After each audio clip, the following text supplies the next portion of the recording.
దాన్ని చూస్తాడని, ఆ అంతరంగం ఆ అంతరంగమే మనిషి నైజాన్ని దేవునికి చూపిస్తుందని, అది మోహపు చూపుతో ప్రపంచాన్ని కావాలని పడిగాపులు కాస్తూ అదే జీవితమని ఆశిస్తూ ఉన్నవారి చూపుల ప్రతిఫలమే మానవ అంతరంగం మలినమైపోతుందని నిన్న నేర్చుకున్నాం. ఇక ఈరోజు చాలా అద్భుతమైన విషయం, మన జన్మకు నాంది పలికిన మూలాధారమైన విషయం. ఈ విషయాన్ని ఎవరు అపార్థం చేసుకున్నా కూడా, ఎవరు అర్థం చేసుకోలేకపోయినా కూడా అది వారికి చాలా నష్టమని నేను ముందుగానే తెలియజేస్తూ ఈ పాఠ్యాంశాన్ని ప్రారంభిస్తున్నాను. అందుకనే మీటింగ్స్ జరగటమే చాలా అరుదుగా ఉంది. మీటింగ్స్ జరగాలి అంటే సేవకుడు, సంఘ సభ్యులంతా కూర్చోవాలి. కూర్చొని ఈ మీటింగ్ పెట్టడానికి మనం ఏం చేద్దాం, మన దగ్గర ఎంత ఉంది, మనం ఏం చేయగలం, ప్రస్తుత పరిస్థితులు ఏంటి, ఇవన్నీ ఆలోచించుకొని కలసికట్టుగా చేసే ఒక మంచి పనే మీటింగ్స్ పెట్టడం. అయితే చాలామంది, కొంతమంది ముందుకు రారు. ఎందుకంటే మీటింగ్స్ పెట్టాలని అంటే మనీ మా దగ్గర లేవు, మా జీవితాలు మాకు గడవటమే కష్టంగా ఉంది, ఇలా ఆలోచిస్తూ వెనక్కి లాగేవాళ్ళు చాలామంది ఉంటారు. అయినా విశ్వాసం అనేది మనకు ఒకటి ఉంది కనుక, మన దేవుడు మనల్ని సిగ్గుపరచడు కనుక, ఆయన పని చేయటం కంటే ముఖ్యమైనది మన జీవితానికి ఏముందని ఒక ఆలోచనతో గ్రామస్తులు సహకరించారు, సంఘం సహకరించింది. సంఘంలో ఉన్నటువంటి స్త్రీ పురుషులు ఇరువురు కూడా దైవజనుని సలహాల మేరకు మంచి కార్యక్రమం చేపట్టారు. ఇక మనం ఆలోచిద్దాం, పొడమిపై పునరుద్ధానపు ఆనవాళ్లు ఉన్నాయా? ఈరోజు అంశం, పొడమిపై పునరుద్ధానపు ఆనవాళ్లు ఉన్నాయా? పునరుద్ధానం అనే పదమే ఈ లోకానికే క్రొత్త. బైబిల్ తప్ప ఈ పునరుద్ధానం అనే పదాన్ని ఏ గ్రంథము ప్రస్తావించలేదు. ఎందుకు ప్రస్తావించలేదు అని అంటే, చావు తర్వాత ఏమీ లేదు కనుక. చావు తర్వాత ఉందనుకున్నారు. వాళ్ళు ఏమనుకున్నారంటే మరొక జన్మ ఉంది అనుకున్నారు, మరొక జన్మ ఉంది అనుకున్నారు. ఎన్నో జన్మల ఫలితమే ఈ మానవ జన్మ అనుకున్నారంటే, అంతకుముందు కుక్క జన్మనెత్తితే ఆ కుక్క మంచి కుక్క అయి ఉండాలి, అంతకుముందు పంది జన్మ అయితే ఆ పంది మంచి పంది అయి ఉండాలి. అంటే ప్రతి జన్మలో ఏదో పుణ్యకార్యాలు చేస్తేనే కానీ దక్కనిది ఈ మానవ జన్మ అనేది వాడి ఉద్దేశం. పునర్జన్మ, తిరిగి మళ్ళా బ్రతకటం. ఇక ఈ మధ్య కాలంలోనైతే మామూలుగా తీస్తున్న సినిమాలు హిట్ కావట్లా. అందుకని ఏం చేశారు, జన్మల నేపథ్యంలోకి వెళ్ళిపోయారు, జన్మల గాథలోకి వెళ్ళిపోయారు. చెయ్యి దగ్గరకు తీసుకొస్తే వాడికి ఏదో గుర్తొస్తుందంట. ఆ సినిమా అయిపోయిన తర్వాత చాలా మంది ఆడపిల్లల దగ్గరికి వెళ్ళి నీకు నాకు ఏదో ఉంది చెయ్యి లాగుతున్నా అంటున్నాడు. నిజమండి, మనం ఎంతో మందికి వందనాలు చెబుతాం, షేక్ హ్యాండ్ ఇస్తాం, ఒకటి కూడా గుర్తుకు రాదే. ఆలోచించండి, సినిమాల్లో వాళ్ళకైతే వెంటనే గుర్తు వస్తుంది. కనుక పునరుద్ధానం అనేది తెలియదు, పునర్జన్మల గురించి. ఇక తర్వాత ఇంకొక మాట చెప్పాలి మీకు, జీవ సమాధి అనే పదాన్ని కూడా మీరు విన్నారు. జీవ సమాధి అనగా బ్రతికొండగానే సమాధిలోకి వెళ్ళిపోవటం, బ్రతికొండగానే సమాధిలోకి వెళ్ళిపోవటం. జీవ సమాధుల గురించి మీరు విన్నారు కానీ పునరుద్ధానం గురించి విన్నారా? అందుకనే పొడమిపై పునరుద్ధానపు ఆనవాళ్లు ఉన్నాయా? నిజంగా చిన్న విషయం కాదు. మీరు వింటున్న విషయం ఏ పుస్తకాల్లో లేనిది, ఏ మేధావి మెదడులో పుట్టని సంగతులు. సాక్షాత్తు మనకు జన్మనిచ్చిన దేవుడే మన వైభవోపేతమైనటువంటి జీవితాన్ని గురించి మనకు విపులంగా రాశారు, ఆధారాలు కలుగు చేశారు. ఏమండి, మీరు ఒక విషయం ఆలోచించాలి. బైబిల్లో జన్మదినానికంటే మరణదినానికే చాలా ప్రాధాన్యత ఉంది. జన్మదినం కంటే మరణదినానికే చాలా ప్రాధాన్యత ఉంది. ఐగుప్తును పరిపాలించిన ఫరో రాజులు జన్మదినోత్సవాలు జరుపుకున్నారు. యోదయ దేశాన్ని పరిపాలించిన హేరోదులు బైబిల్లో జన్మదినాలను జరుపుకున్నారు. కానీ బైబిల్ ఎప్పుడు కూడా ప్రవక్తలు కానీ యేసుక్రీస్తు కానీ ఆ ఇశ్రాయేలీలు దేవోక్తులు యూదుల పరము చేయబడ్డాయి. ఆ దైవ జ్ఞానం కలిగిన వాళ్ళు ఎవరు కూడా మరణదినం మీదే కాన్సన్ట్రేషన్ చేశారే తప్ప జన్మదినం గురించి కాన్సన్ట్రేషన్ చేయాల. ఈ మాట నేను ఎందుకు చెబుతున్నానంటే, క్రిస్మస్ ఆ టైం వచ్చిందంటే అందరూ విడుచుకుపడేది ఎప్పుడో తెలుసా? ఏంటో తెలుసా? 25న పుట్టాడా చెప్పండి. ఇప్పుడు కొంతమంది ఉంటారు, మన సహోదరులు ఉంటారు, వాళ్ళని బర్త్డే అడిగామనుకో, గాలివానలో పుట్టానండి అని చెప్తారు. ఏమంటారు? 77 గాలివానలో పుట్టానండి అని చెప్తారు. మొదటి యుద్ధం అప్పుడు పుట్టానండి అంటారు. మొదటి ప్రపంచ యుద్ధం అప్పుడు పుట్టానండి అంటారు. డేట్ చెప్పు, గాలివాన ఎప్పుడు వచ్చిందో చెప్పు, ఎన్ని గంటలకు పుట్టావో చెప్పు అన్నాం అనుకో, నాకు తెలియదయ్యా, మా అమ్మ చెప్పింది గాలివానకు పుట్టామని అంటారు. అంటే దాని అర్థం ఏంటి? పుట్టలేదనా? నువ్వు డేట్ చెప్పట్లేదు గనుక, 77 గాలివానలో పుట్టానంటున్నావు గనుక, డేట్ చెప్పలేదు గనుక నువ్వు పుట్టలేదు అన్నాడు అనుకో, ఏమన్నా బాగుందా? పుట్టారు, కాకపోతే డేట్ తెలియాల. ఇప్పుడు యేసుక్రీస్తు గురించి ఏ విషయానికి ప్రాధాన్యతనివ్వాలో ఆ విషయానికే ప్రాధాన్యతనిచ్చింది బైబిల్. కనుక జన్మదినం గురించి పుట్టాడు అని రాశాడు, కానీ పలానా తేదీ రోజు, పలానా గడియకి, పలానా గంటకి పుట్టగాని ఇప్పుడు ఈ రోజులా వెంటనే బైబిల్లో అబ్బాయి పుట్టిన రోజు గంటలు రాసుకోవటానికి అవి ఎన్ని కష్టాల రోజులు. అప్పటికప్పుడు మరియమ్మ గర్భవతి అయి ఉండగా ఐగుప్తు దేశం నుంచి బయలుదేరు బాబు అంటే కట్టుబట్టలతో రాత్రి వేళ బయలుదేరారు. తీరిగ్గా పెన్ను పెట్టుకొని కూర్చొని మా భార్యని హాస్పిటల్లో జాయిన్ చేసి పుట్టాడా రాసుకున్నా అనే తీరిక సమయాలు ఉన్నాయా? ఎట్లాంటి దౌర్భాగ్యులు పుడతారని చెప్తే ఆదికాండం తొలి పేజీలోనే రాయించేసేవాడు దేవుడు. కానీ దేవుడు మన మనసుని ఆ జన్మ వృత్తాంతాల వైపు వెళ్ళనివ్వకుండా మనం పొందబోయే భవిష్యత్తు మీదే దేవుడు దృష్టి పెట్టాడు. అందుకనే ఈరోజు పునరుద్ధానం అనే చాప్టర్ని మనం ఆలోచిస్తున్నాం. అసలు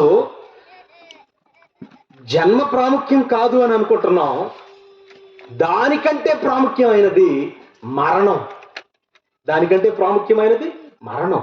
అందుకనే బైబిల్లో మీరు చూస్తే ఒకని జన్మదినము కంటే మరణదినమే మేలు, విందు జరుగుతున్న ఇంటికి పోవుట కంటే ప్రలాపించే వారి ఇంటికి పోవుట మేలు అంటున్నాడు. ఎందుకంటే అందరికీ వస్తుంది మరణం, అందరికీ వస్తుంది, ఎవరు అతీతుడు కాదు. అందరికీ వచ్చే ఆ మరణం నుంచే ఒక బ్రహ్మాండమైన భవిష్యత్తు దాగి ఉంది. అది స్టార్టింగ్ పాయింట్. ఏలయనగా మరణము అందరికీ వచ్చును. ఒకని జన్మదినము కంటే మరణదినమే మేలు అంటున్నాడు. మరణదినం మేలు అంటే మరణదినం తర్వాత ఒక మేలు పొందటానికి మనం సిద్ధమవుతాం అన్నమాట. మరణదినమే మేలు, విందు జరుగుతున్న ఇంటికి పోవుట కంటే ప్రలాపించే వారి ఇంటికి పోవుట మేలు, సుగంధ తైలము కంటే మంచి పేరు మేలు. అంటే ఈ భూమి మీద మనిషి బ్రతికిన తర్వాత పేరు సంపాదించుకోవాలి. ఏం పేరు? ఏం పేర్లు పెడతారండి. మన ఊర్లోనే ఆ పేరు కలిగినోడు ఉండకూడదని సెర్చ్ చేస్తారన్నమాట. ఇంటర్నెట్లో సెర్చ్ చేసి ఏదో నోరు తిరగని పేరు ఒకటి పెడతారు. మనం పిలవలేక మన పేరులు దిగిపోతాం. ఏదేదో పెట్టేస్తా ఉంటారు. మంచి పేరు ఎప్పటికీ ఉండకూడదట. నువ్వు ఒక్కడే ఉండు భూమి మీద, ఎప్పటికీ ఉండకూడదంట ఆ పేరు. ఇట్లాంటి పేర్లు పెట్టుకుంటున్నారు. వెతికి పేరు పెట్టుకుంటున్నారు. యేసుక్రీస్తు అని పేరు పెట్టుకుంటున్నారు. యేసుక్రీస్తు అని వాడు పేరు పెట్టుకుంటున్నారు. ఏం చేస్తున్నారు చెప్పండి? యేసు అని పేరు పెట్టుకొని భార్య తలకాయ నరికేసి జుట్టు పట్టుకొని పోయి బల్ల మీద పెట్టాడంట. తలకాయ తీసుకెళ్తే నరికేసాడట, పెట్టాడట. ఏందిరా అంటే, ఏంట్రా నీ పేరంటే యేసు అన్నాడట. ఏం చేసేవారంటే యేసేసాను అన్నాడు కదా. పెట్టుకున్న పేర్లకి ప్రవర్తనకి అసలు సంబంధమే లేదు. అందుకనే మీ ఊరిలో మీకు మంచి పేరు ఉండాలని అంటే, పలానా డాక్టర్ గారికి మంచి పేరు ఉందండి. ఎందుకు? వెంకటేశ్వరరావు ఆ పేరు కదా మంచి పేరు. మంచి పేరు ఎట్లా వచ్చిందంటే, ఆయన తన వృత్తి ధర్మంలో అనేక మందికి సేవ చేసినందుకు గాను, అనేక మంది ప్రాణాలు కాపాడినందుకు గాను వచ్చిన పేరు అది. ఆ పేరు మనం సంపాదించుకోవాల్సింది. కనుక ఏది ఏమైనా కూడా మరణం అనేది ఒక మంచి భవిష్యత్తునిచ్చేదిగా, ఒక మంచి విజయాన్ని మనకు అనుగ్రహించేదిగా, ఒక మేలుకు మనల్ని అర్హులను చేసేదిగా మరణం మనకు కనిపిస్తుంది. అందుకనే మీరు ఆలోచిస్తే యేసుక్రీస్తు వారి గురించి శిష్యులు ఎప్పుడు కూడా వాళ్ళ స్వార్థలో ఎక్కువగా వాడిన పదాలు ఏంటంటే పునరుద్ధానం, పునరుద్ధానం, పునరుద్ధానాన్ని గురించే వాడారు ఎక్కువగా. ఆయన మృత్యుంజయుడై తిరిగి లేవడాన్ని గురించి మాట్లాడారు, ఎక్కువగా మాట్లాడారు. అయితే మరణం గురించి కొన్ని విషయాలు మనం ఆలోచిద్దాం. మరణం అంటే దేహ విమోచన. మరణం అంటే ఏంటి? దేహ విమోచన. విమోచన అంటే విడుదల, రిలీజ్. అయ్యా నాకు జైలు నుంచి విడుదల కల్పించండి అయ్యా, బెయిల్ ఇప్పించండి అయ్యా అంటే విడుదల, రిలీజ్. ఇప్పుడు శరీరం నుంచి మనం ఏమవ్వాలి? విడుదల అవ్వాలి. అంటే శరీరం, అయ్యో నేను ఎంత దౌర్భాగ్యుడును, ఇట్టి మరణమునకు లోనగు శరీరము నుండి నన్ను ఎవరు రిలీజ్ చేస్తారు, నన్ను ఎవడు విడిపిస్తాడు? రిలీజ్ అన్నమాట. మరణం అంటే రిలీజ్ అవటం అన్నమాట. ఈ శరీరం అనే పంజరంలో నుంచి, ఈ శరీరం అనే బందీకానాలో నుంచి మనం బయటికి రావటమే మరణం. చాలా మందికి తెలియదు. జీవ సమాధికి వెళ్తున్నాను, జీవ సమాధికి వెళ్తున్నాను, వెళ్ళు. ఈ మాటలన్నీ చెప్పి ప్రజలకు పునరుద్ధానం మీద ఆలోచన తీసేశారు. ఇంకా జన్మలు జన్మలు జన్మలు ఉన్నాయని చెప్పటం. ప్రియా ఈ జన్మే కాదు ప్రియా, వచ్చే జన్మలో కూడా నువ్వే నా ప్రియవే, ఇద్దరం కలిసి దూకుదాం పద ప్రియా అని. ఇప్పుడు కాదు ఇది. ఓ నాగేశ్వరరావు తీసుకొచ్చిన దరిద్రం, అక్కడి నుంచి వచ్చిన దరిద్రం. మళ్ళీ కొన్నాళ్ళు ఆపి ఆపి ఆపి మళ్ళీ ఇప్పుడు తీసుకొచ్చారు. కనుక ప్రియమైన దేవుని పిల్లలు ఆలోచించండి. అందుకనే ఈ మరణం అంటే దేహ విమోచన, దేహం నుంచి బయటకు రావటం. ఇది మీకు అర్థం కావాలి అంటే పేతురు గారు రాసిన 2వ పత్రిక 1వ అధ్యాయము 13-14 వచనాలు. మరియు మన ప్రభు అయిన యేసుక్రీస్తు నాకు సూచించిన ప్రకారము నా గుడారమును త్వరగా విడిచిపెట్టవలసి వచ్చునని ఎరిగి నేను ఈ గుడారములో ఉన్నంత కాలము ఈ సంగతులను మీకు జ్ఞాపకం చేస్తున్నాను. నేను ఈ గుడారమును త్వరగా విడిచిపెట్టాలి. త్వరగా, టైం అయిపోయింది.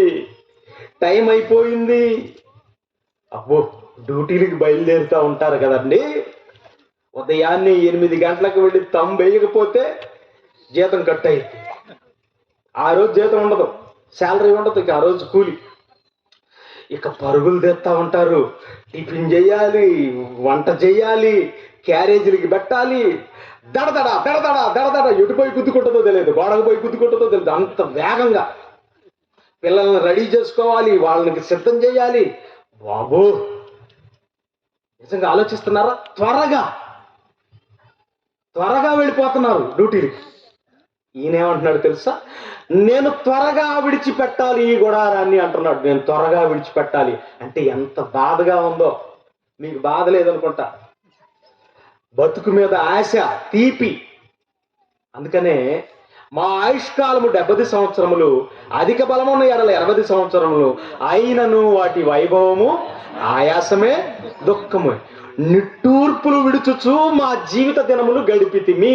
నిట్టూర్పులు విడుచుచు ఏంటి దాని అర్థం? నిట్టూర్పు. ఏంద్రా ఎట్లా ఉండారంటే ఏం బాగు, అది నిట్టూర్పు. చూసారా? ఏంట్రా ఎట్లా ఉన్నారు? ఒక ఆయన అడిగా, ఏంటన్నయ్య మీ పిల్లలు ఏం చదువుతున్నారంటే, ఒకడు 5వ తరగతి, ఒకడు 2వ తరగతి. ఎంత దిగులుగా చెబుతున్నారంటే అంత దిగులుగా చెబుతున్నారు. అయ్యి నిట్టూర్పు. ఏమి చేయలేక బండిని ఎట్లొకట్లా కదిలించాలి కనుక అది నిట్టూర్పులు విడుచుచు మా జీవితాలు గడిపితిమి. అందరూ అలాగే గడుపుతున్నారు. ఏముంది ఏముంది అంటే అంటున్నారే కానీ మనం ఈ దేహాన్ని విడిచిపెట్టాలన్న విషయం ఎవరికి అర్థం కావట్లేదు. మరణం అంటే దేహాన్ని విడిచిపెట్టడం. ఇప్పుడు ఒక వీడియో వేస్తారు, మీరు చూడండి. స్నేక్ ఒక్కసారి చూడండి, అందరూ అటు చూడండి.